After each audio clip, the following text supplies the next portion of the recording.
Happening right now, we start with big traffic troubles for you. Once again this morning, I-40 eastbound at Louisiana is still shut down. So basically that means if you're headed that way, you're going to have to find another way to get to work or to school, wherever you need to go this morning. News 13's David Romero is out there live with the latest on this big traffic mess. Hi, David.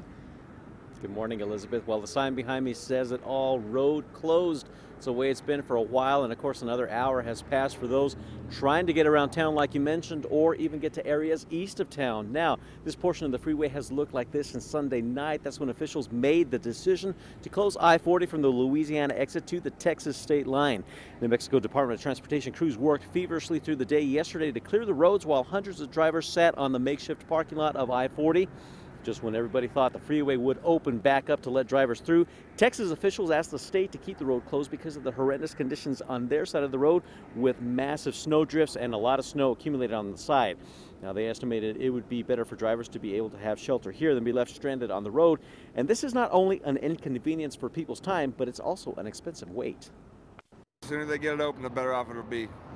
It costs money to sit still, and it also costs money to run that thing empty. You know, I mean, as far as fuel, so hopefully they get it cleared up.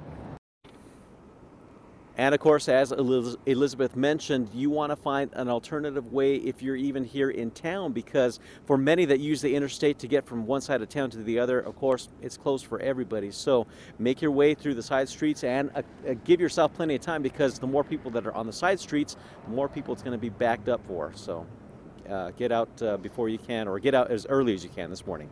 Elizabeth, back to you. Very true, David. Thank you very much. Again, Interstate 40 should be opened up sometime today, but the state hasn't exactly said what time. Of course, we will keep you updated.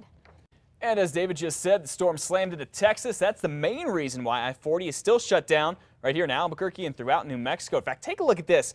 Amarillo got 19 inches of snow recently, plus 60-mile-an-hour winds. You call that a big blizzard. Caused problems for police and fire departments as they were trying to respond to people who are stuck out in all of that. And because the police department is limited on the number of cars and trucks it has with four-wheel drive. And this is what it looked like out in Lubbock, along with snow gusts there. Kristen say they reached 50 miles an hour. The storm is also having an effect on flights there. None have gone in or out of Lubbock since Sunday night. And you know, usually when there are problems on the interstate here in New Mexico, you call 511 for the latest information. That's a state's road hotline, but that was not the case yesterday. Listen to this. You may experience some delays associated with maintenance and construction locations. Okay, so we called 511 about 2 in the afternoon, hours after the interstate was shut down. And guess what? It did not say anything about the problems on I-40 unless you asked for information about the interstates all across the state, not just particularly in Albuquerque. Again, it's where the interstate was closed down. Well, the state fixed the problem about a half hour after we noticed it and called about it and says, yes, it was a big mistake. Now it's trying to figure out exactly how that happened. And be sure to stay with News 13 for continuing coverage of the I-40 closure. Of course, we will have the latest in our later newscasts and always information on our website. That is KRQE.com. Overnight news for you now. One person is dead, shot and killed in Albuquerque late last night. Police say this happened near 98th and Sage. The man there called 911 about 9:30 saying he'd been shot, but he didn't know who had done it. When officers got there, they say the man was talking and breathing, but he later died at the hospital. Police have not said who this man is or if they've arrested whoever shot him. Well, another attack at UNM. That is what police say happened to a female professor, and now the man they say did it, well, he's out of jail. Yeah, officers went to Simpson Hall last week, and they say they saw a man by the name of Jory Boone on top of an education professor punching her. Now, UNM says this guy is not a student. Police say it is also not related to 2 other women recently getting attacked and groped on campus. But due to the recent attacks on campus, the dean's office will be having their campus walk a little earlier this year. Anyone interested should head to the Student Union building at 6:30 tonight. That's Ballroom C. Campus walks are all about checking out any issues with lighting, emergency phones, and other safety hazards. A Lobo football player who ran into trouble with the law is now back on the team. David Vega is a walk-on quarterback from Roswell. The coach had kicked him off the team last year when Vega was arrested back in August on charges of having alcohol and concealing his identity. Earlier this month, a judge dropped those charges, saying police did not have the right to enter the home where Vega was without permission or a warrant. Well, later today, people all over the country are going to get to hear the sad story of the teenager who's been missing from southern Colorado for 3 months now as his parents go play the blame game on national TV. You had him. Where is he? All right, Dylan Redwine's parents will be on the Dr. Phil show today and tomorrow.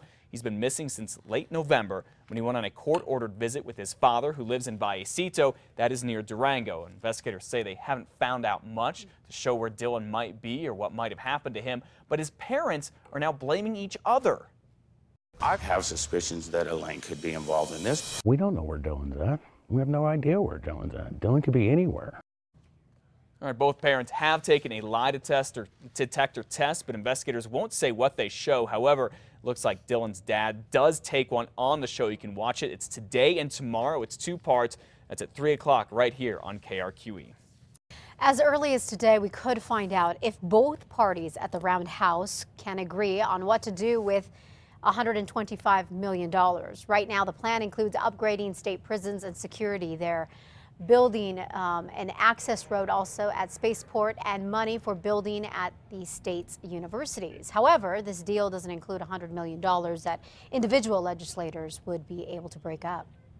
Not projects like in the past the media's covered, like, you know, fountains for dogs in parks that cost $20,000, $30,000, and something that you are paying for that you are borrowing money for 10 years but doesn't last just 2 or 3 years. The individual ads, we hope that those will have a light touch on them as they get up to the 4th floor, because the agreement was also that with regard to individual House and Senate members, that takes money out to the districts, and that really helps rural New Mexico. Democrats say the $125 million plan would create about 2,500 jobs. But some jobs here could be lost. That's all thanks to Congress and the huge federal budget cuts that are supposed to start this Friday. And besides education, labs, and Air Force bases, the cuts could also affect a number of small airports by closing down their air traffic control towers and forcing pilots to talk with each other directly. Double Eagle Airport, plus airports in Santa Fe, Roswell, and Hobbs could all be affected by this, and so could the Sunport, because it may not have anyone in the traffic tower between 1 and 6 in the morning. Today, the Albuquerque City Council is expected to hold a press conference about enforcing the minimum wage ordinance. You may remember the public firestorm surrounding the malt shop, whose owner refused to pay his employees the new minimum wage. He basically claimed he couldn't afford it and that his employees were okay with it. Well, now the city is concerned other businesses will follow suit. So, city councilors are expected to hold their press conference this afternoon. Of course, we'll keep you updated on what ends up happening.